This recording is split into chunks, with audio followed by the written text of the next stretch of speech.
This is Chaya Grossberg, and I'd like to talk to you today about trigger warnings.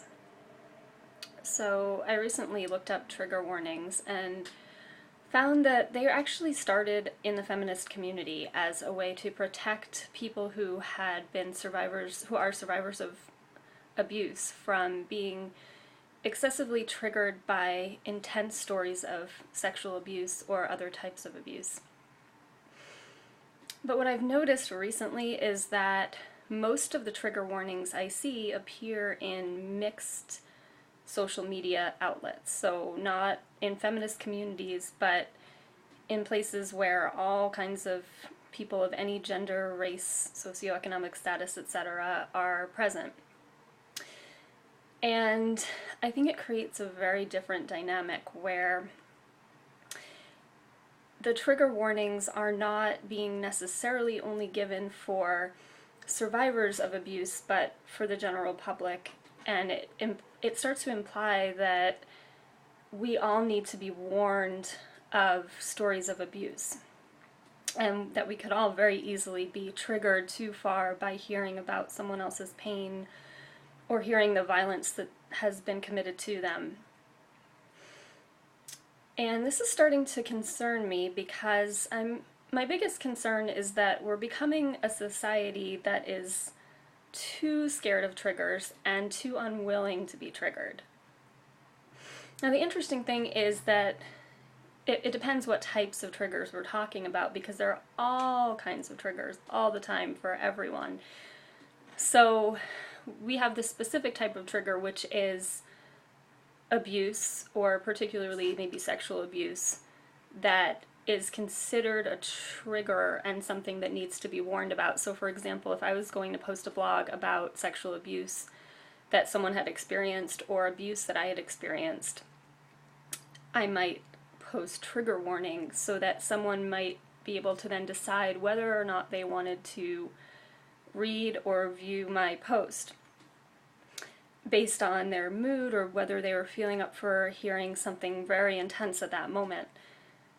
So the reason that this is disturbing to me is, for one thing, a lot of times people post a trigger warning when their content actually isn't all that triggering, in the sense that it isn't super graphic, or it's not likely to put anyone into an extreme state. Although, for somebody who is a survivor of extreme abuse, almost anything could bring back those memories.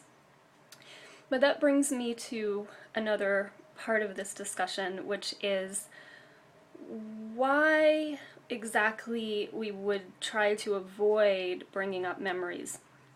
And I want to say this with full humility. I know that it's really different for everyone, but I just would like to share a little bit of my own experience in the realm of bringing up triggering memories, which is that for me, bringing up triggering memories is really healing.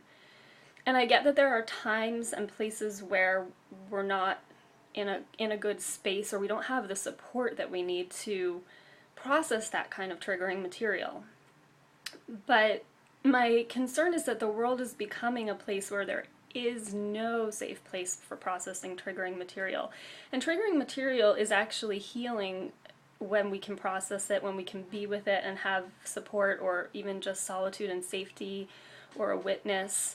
But in our fast-paced world nowadays, there isn't really a safe place for most people to process triggering material. I mean, most people might go to therapy, but our mental health system is so full of its own re-traumatization triggers, labeling, psychiatrizing, putting people on drugs, etc., that a lot of people don't feel safe there.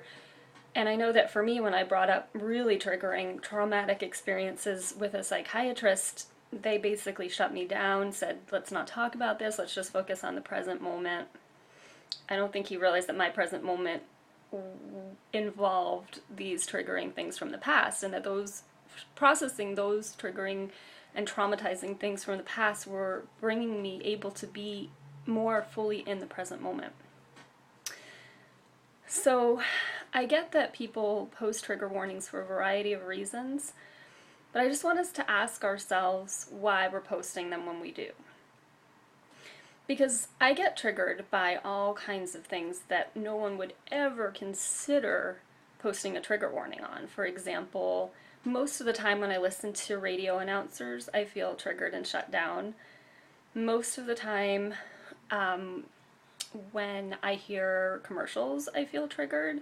I feel like I'm being, somebody's just like trying to sell me something, and there's no, it's like dishonest. It's not real. I don't feel like I'm being acknowledged as a human being, or feel like it's this kind of mass desire to convince the world of something so that they'll buy something.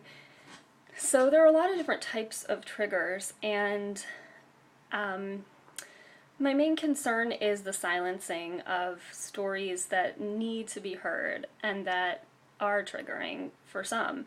But triggering isn't always bad. Sometimes triggering can trigger emotions and feelings and experiences from the past that can bring us to such a deeper place of understanding of our lives and the lives of others. So I would love to see us be triggered more, actually. And I'd love to see, rather than us shutting down triggers, us creating a world that's safe for us to be triggered in. I'm curious to hear your thoughts on this, so please share them in the comments below, and I'll see you next time.